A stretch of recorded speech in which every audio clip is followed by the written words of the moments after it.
And then what about shoulder injuries in adults? What do you see is the most common cause of it? What would you recommend for them to help prevent it? Or obviously treating it's going to be individual, but what do you often see when you're working with those types of swimmers?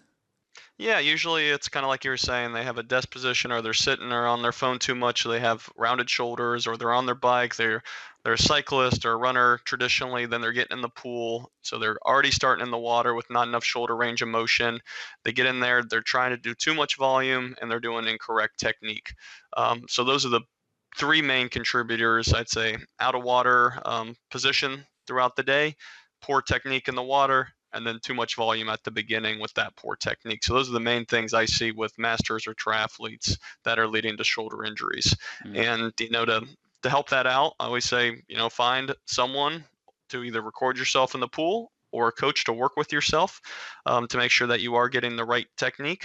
Keep working on postures out of the water, whether it's, daily shoulder hygiene, as we call it here, just having the shoulders back, not letting those shoulders round forward, or going and finding a physio or a physical therapist to maybe do a postural assessment to maybe prevent the pain or any pain from coming up, or to start nipping it in the butt early on if it does approach you. Mm.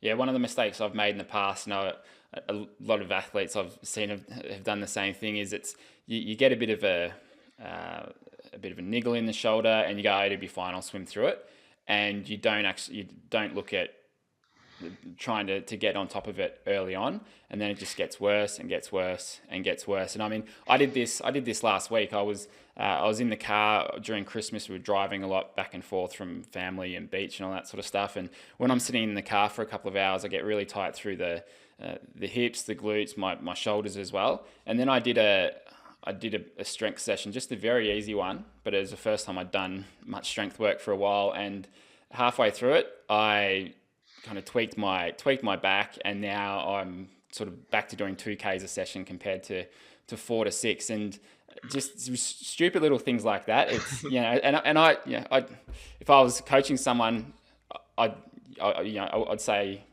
don't go hard with any strength work. Keep it very basic, and but then I Yeah, go and do it myself. So it's I can see how it happens, but it's really just about being smart about it, and certainly.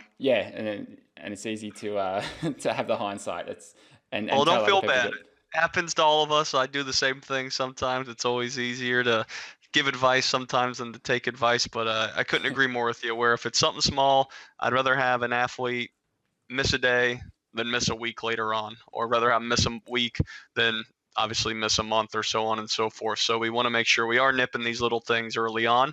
And I think just our mindset, especially in, triathletes and swimming, where it's such a training community, train, train, train, train, train, you always feel like you're behind, or you got to add Mm, more training. But the worst type of training is sitting at home injured or in the PT realm. So we have to make sure you are staying as healthy as you can. Realize there is time. There's always time. So don't try to overdo it or push through these little niggles, as you called it, too much.